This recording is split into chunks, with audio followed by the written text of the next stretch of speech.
اعوذ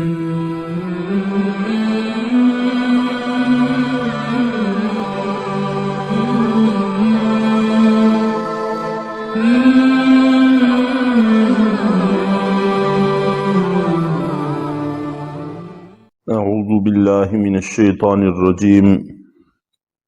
بسم اللہ الرحمن الرحیم وَإِذَا لَقُوا الَّذِينَ آمَنُوا قَالُوا آمَنَّا، اور یہ منافق لوگ جس وقت ایمان والوں کے پاس آتے ہیں تو کہتے ہیں کہ ہم ایمان لے آئے ہیں۔ وَإِذَا خَلَوْا إِلَى شَيَاطِينِهِمْ، اور جس وقت وہ اپنے شیطانوں کے ہاں تنہا ہوتے ہیں، قَالُوا إِنَّا مَعَكُمْ، تو کہتے ہیں کہ ہم تمہارے ساتھ ہیں۔ ظاہر ہے دونوں گروہوں کو راضی رکھنے کی کوشش کرتے ہیں، تو شیطانوں سے مراد ان کے سربراہ ہیں جو کافر ہیں، چاہے وہ یہود سے ہوں چاہے کسی اور سے۔ انما نحن مستہزئون، کہ ہم تو ان کے ساتھ مذاق کر رہے تھے۔ جو ہم نے کہا تھا مسلمانوں کو کہ ہم ایمان لائے ہیں، یہ تو ہم ایمان والوں سے مسلمانوں سے مذاق کر رہے تھے، وگرنہ ہم تمہارے ساتھ ہی ہیں۔ اللہ یستہزئ بہم، اللہ بھی ان کے ساتھ مذاق کرتے ہیں۔ وَيَمُدُّهُمْ فِي طُغْيَانِهِمْ يَعْمَهُونَ، اور ان کو ڈھیل دیتے ہیں کہ یہ اپنی سرکشی میں دنستے چلے جائیں۔ ان کا مذاق کرنا تو انہوں نے خود بتا دیا کہ ہم جو ایمان والوں کو کہتے ہیں کہ ہم ایمان لائے ہیں، یہ ہم مزاحن کہتے ہیں، وگرنہ حقیقت کے ساتھ اس کا کوئی تعلق نہیں ہے۔ اللہ تعالیٰ کے مذاق کا مطلب بھی لفظوں میں بالکل واضح ہے کہ اللہ تعالیٰ ان کو ڈھیل دیتے ہیں، فوراً ان کو پکڑ نہیں فرماتے تاکہ یہ اپنی اس گمراہی میں لگے رہیں، اور یہاں تک کہ موت کا وقت آ جاتا ہے اور اسی گمراہی میں ان کی موت واقع ہو جاتی ہے، تو یہ سیدھے جہنم کا ایندھن بن جاتے ہیں۔ چونکہ یہ جو ہدایت کی ان کو توفیق نہیں ملی اور گمراہی کے اندر پڑے رہے، یہ ان کے اپنے عمل کا نتیجہ ہے، اسی مذاق کا نتیجہ ہے جو یہ ایمان والوں کے ساتھ کر رہے تھے۔ چونکہ ان کے مذاق کے بدلے میں اللہ کی طرف سے یہ گرفت ہوئی ہے، اس لیے اس گرفت ہی کو مذاق سے تعبیر کیا ہے۔ چنانچہ ایسے واقعات احادیث میں بھی ہیں، اور ویسے بھی روزمرہ مشاہدے میں بھی ہوتے رہتے ہیں کہ جو نیک اور صلحاء ہوتے ہیں، اللہ تعالیٰ چھوٹی سی غلطی پر ان کو فوراً گرفت کر لیتے ہیں اور تنبیہ کر دیتے ہیں۔ یہی وجہ ہے کہ انبیاء کرام پر اور ان لوگوں پر جو انبیاء کرام کے زیادہ قریب ہوتے ہیں، ان پر نسبتاً پریشانیاں اور مصائب زیادہ آتے ہیں۔ تو بلکہ اگر کوئی پریشانی نہ آئے تو یہ لوگ پریشان ہو جاتے تھے کہ پریشانی نہیں آئی، یہ کوئی خدا نہ خواستہ اللہ کی طرف سے ڈھیل تو نہیں ہے۔ چنانچہ صحابہ کرام میں حالانکہ اللہ کے نبی صلی اللہ علیہ وسلم ان کے اندر موجود ہوتے تھے، لیکن اس کے باوجود جہاد کے اندر کئی مواقع ایسے آئے۔ غزوہ حنین کے اندر بہت بڑی تعداد تھی مسلمانوں کی، فتح مکہ سے بھی بڑی تعداد تھی، لیکن دل کے اندر صرف اتنا سا خیال آ گیا کہ ہم 313 تھے تو تب یہ کافر ہمارے سامنے نہیں ٹھہر سکے، اب تو ہم 12-13 ہزار ہیں، تو یہ اس وقت طائف والے ہمارے سامنے کیوں کر ٹھہر سکتے ہیں۔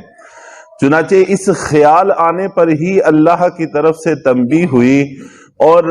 سب لشکر کے پاؤں اکھڑ گئے اور بڑی مشکل سے دوبارہ ان کو ٹھہرایا گیا۔ تو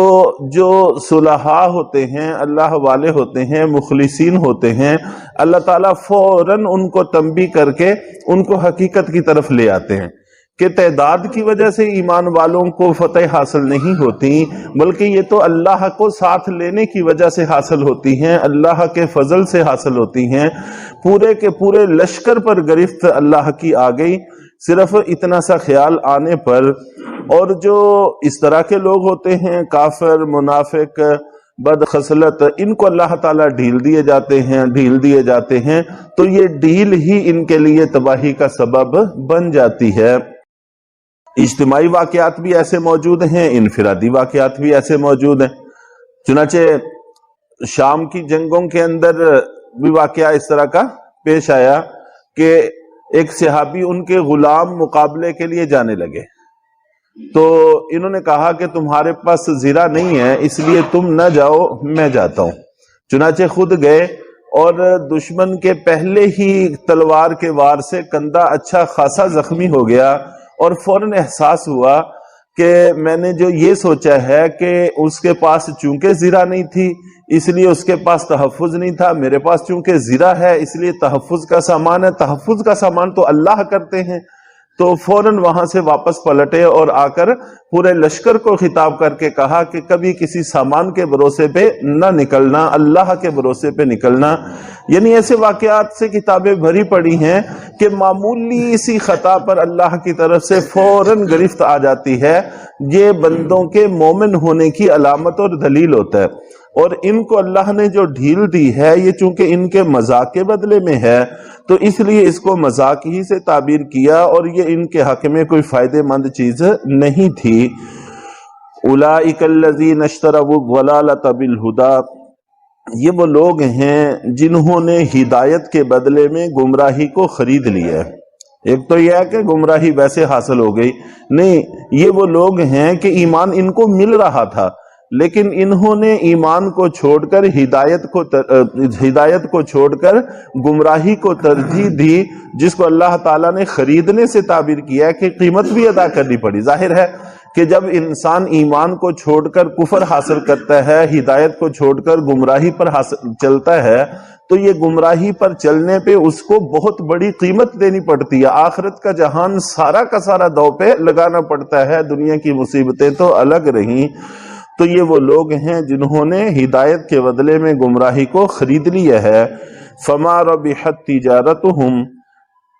چنانچہ ان کی یہ تجارت نفع بخش نہیں ہوئی۔ حقیقت بھی یہ ایک نقصان ہی نقصان، خسارہ ہی خسارہ ہے، کوئی بھی فائدہ ان کو حاصل نہیں ہوا۔ وما کانوا مہتدین، اور نہ ہی ان کو صحیح راستے کی طرف رہنمائی ہوئی، صحیح راستہ ان کو حاصل ہوا، نہ ہدایت ملی نہ کوئی نفع ملا، تباہی ہی تباہی۔ مثلہم کمثل الذی استوقد نارا، آگے اللہ تعالیٰ نے دو مثالیں ذکر کی ہیں، اور قرآن پاک میں جگہ جگہ اللہ تعالیٰ نے مثالوں کے ذریعے سے بات کو سمجھانے کی کوشش کی ہے، اور اللہ کے نبی صلی اللہ علیہ وسلم نے بھی بہت ساری مثالیں دی ہیں، اور صوفیہ اور بزرگوں کے ہاں بھی مثالوں کے ساتھ بات سمجھانے کا زبردست معمول رہا ہے جو آج تک چلا آ رہا ہے۔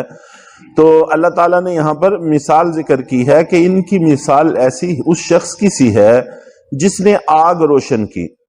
فلما اضاءت ما حولہ، پھر جس وقت اس آگ نے اپنے ماحول کو روشن کر دیا، ارد گرد اچھی خاصی روشنی پھیل گئی، ذہب اللہ بنورہم، تو اللہ تعالیٰ ان کی روشنی لے گئے، یکدم ساری روشنی ختم ہو گئی، آگ بجھ گئی۔ وَتَرَكَهُمْ فِي ظُلُمَاتٍ لَا يُبْصِرُونَ، اور ان کو چھوڑ دیا ایسی تاریکیوں میں کہ اب یہ دیکھ نہیں سکتے، صُمٌّ بُكْمٌ عُمْيٌ فَهُمْ لَا يَرْجِعُونَ، کہ یہ بہرے ہیں، گنگے ہیں اور اندھے ہیں۔ تین لفظ بولے کہ بہرے ہیں، گنگے ہیں، اندھے ہیں، کہ اب یہ پلٹ بھی نہیں سکتے۔ تو جس وقت یہ آپ نبی پاک صلی اللہ علیہ وسلم کی مجلس میں آتے ہیں تو دل کے اندر ایمان کی کچھ روشنی ہوتی ہے، لیکن جیسے ہی وہاں سے اٹھ کر اپنے شیطانوں کے پاس چلے جاتے ہیں تو وہ ساری روشنی ان کے اندر سے ختم ہو جاتی ہے، بدلے میں تاریکیاں اور ظلمتیں آ جاتی ہیں۔ تو اب ان کے پاس پھر دوبارہ ایمان کی طرف پلٹنے کا کوئی راستہ باقی نہیں رہتا۔